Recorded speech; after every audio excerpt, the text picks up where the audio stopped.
Hello friends, എല്ലാവർക്കും welcome to Info for Life channel. അപ്പോൾ നമ്മൾ ഇന്നത്തെ ഒരു വീഡിയോയിൽ നമ്മളിന്ന് മുൻപേ ചെയ്തിട്ടുണ്ടായിരുന്ന വിലക്കയറ്റത്തിന് ഇപ്പം നമ്മുടെ പച്ചക്കറികൾക്കൊക്കെയുള്ള വിലക്കയറ്റം ഉണ്ടല്ലോ.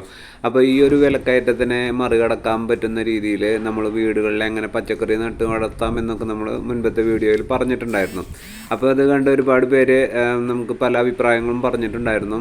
അതുപോലെ തന്നെ ഇതിൻ്റെ ചെടികൾ എങ്ങനെ വളർത്തണം, അല്ലെങ്കിൽ ഇതിന് വളച്ചെലവ് വളരെയധികം വളത്തിനൊക്കെ ചിലവ് വരില്ലേ എന്നൊക്കെയുള്ള രീതിയിൽ പലരും എന്നോട് സംശയങ്ങൾ പ്രകടിപ്പിച്ചിട്ടുണ്ടായിരുന്നു.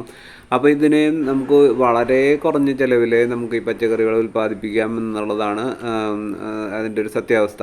അപ്പോൾ അത് എങ്ങനെയാണെന്നുള്ളതാണ് ഇന്നത്തെ വീഡിയോയിൽ നമ്മൾ കാണിച്ചു തരുന്നത്.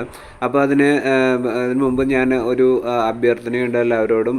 നമ്മുടെ വീഡിയോസിൻ്റെ സബ്സ്ക്രൈബർ കൗണ്ട് ഒന്ന് കൂട്ടണം എന്ന് വിചാരിക്കുന്ന എല്ലാവരും ഒന്ന് സഹകരിക്കണം. എല്ലാവരും ഒന്ന് സബ്സ്ക്രൈബ് ചെയ്തിട്ട് നമ്മുടെ വീഡിയോസ് കാണാൻ ശ്രമിക്കുക. അതുപോലെ തന്നെ നിങ്ങൾക്ക് ഇഷ്ടപ്പെടുന്ന വീഡിയോസ് ലൈക്ക് ചെയ്യുക. നിങ്ങളുടെ കമൻസും കാര്യങ്ങളൊക്കെ നമ്മൾ ഇതിൽ ചർച്ച ചെയ്യാറുള്ളതാണ്. അപ്പോൾ നിങ്ങൾ കമൻസ് ഇട്ട് കഴിഞ്ഞാലാണ് നമുക്ക് പുതിയ വീഡിയോസിന് നമുക്കത് പരിഹരിക്കാവുന്ന രീതിയിലുള്ള സൊല്യൂഷൻസും അല്ലെങ്കിൽ അതുപോലെ ചർച്ചകളൊക്കെ നമുക്ക് നടത്താവുന്നതാണ്. അപ്പോൾ എല്ലാവരും നിങ്ങളുടെ വിലയേറിയ അഭിപ്രായങ്ങളൊക്കെ കമൻറ്റ് സെക്ഷനിലും മാർക്ക് ചെയ്യുക. അതുപോലെ നമ്മുടെ വീഡിയോസ് ഇഷ്ടപ്പെടുന്ന അല്ലെങ്കിൽ കൃഷിയെ സ്നേഹിക്കുന്ന ഒരുപാട് പേരുണ്ട് നമ്മുടെ ഇടയിൽ. അപ്പോൾ പലർക്കും ഇങ്ങനെയുള്ള ഇൻഫർമേഷൻസൊക്കെ ഇഷ്ടപ്പെടുന്നവരും ഉണ്ടായിരിക്കും, പക്ഷെ പലർക്കും ഇത് അറിയുന്നില്ല.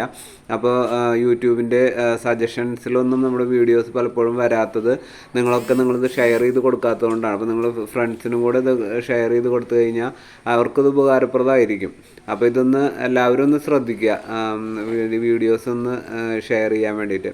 അപ്പോൾ നമ്മൾ ഇന്നത്തെ വീഡിയോയിൽ മെയിനായിട്ട് പറയുന്നത് ഈ ഒരു നമ്മുടെ ജൈവ വളക്കൂട്ടിനെ പറ്റിയിട്ടാണ്. ഇതൊരു നമ്മൾ സാധാരണ നമ്മുടെ അടുക്കളകളിൽ ഉണ്ടാക്കുന്ന ഒരു കേക്കിന് സമാനമാണ്. കേക്ക് ഉണ്ടാക്കുന്ന പോലെ തന്നെയാണ് നമ്മുടെ ഈ ഒരു ജൈവവള സ്ലറി ഒരു പ്രോസസ്സ് എന്ന് പറയുന്നത്.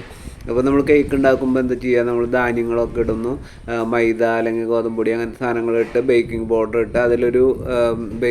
ഇട്ട് അതിലൊരു ബാക്ടീരിയയുടെ അല്ലെങ്കിൽ ഈസ്റ്റിൻ്റെ സാന്നിധ്യത്തിൽ അത് പുളിപ്പിച്ച് അതിനെ പൊന്തി അങ്ങനെയാണ് നമ്മൾ കേക്ക് ഉണ്ടാക്കുന്നത് അല്ലേ.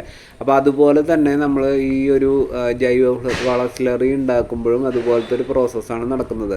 അപ്പോൾ ഇതിന് ചിലവ് കുറഞ്ഞ രീതിയിൽ എങ്ങനെയാണ് ഈ ഒരു ജൈവവള കേക്ക് പോലത്തെ ഒരു സംഭവം നമ്മൾ ഉണ്ടാക്കുന്നതെന്ന് ചോദിച്ചു കഴിഞ്ഞാൽ, നമുക്ക് ആകെ കൂടെ വേണ്ടത് ഒരു ഡ്രമ്മാണ്. ഇപ്പം നിങ്ങൾ കാണുന്ന പോലെ ഒരു വലിയൊരു ഡ്രമ്മ്, ഒരു 200 ലിറ്ററിൻ്റെ ഒക്കെ ഒരു ഡ്രമ്മ് വെച്ച് കഴിഞ്ഞാൽ ഇതിൻ്റെ അകത്ത്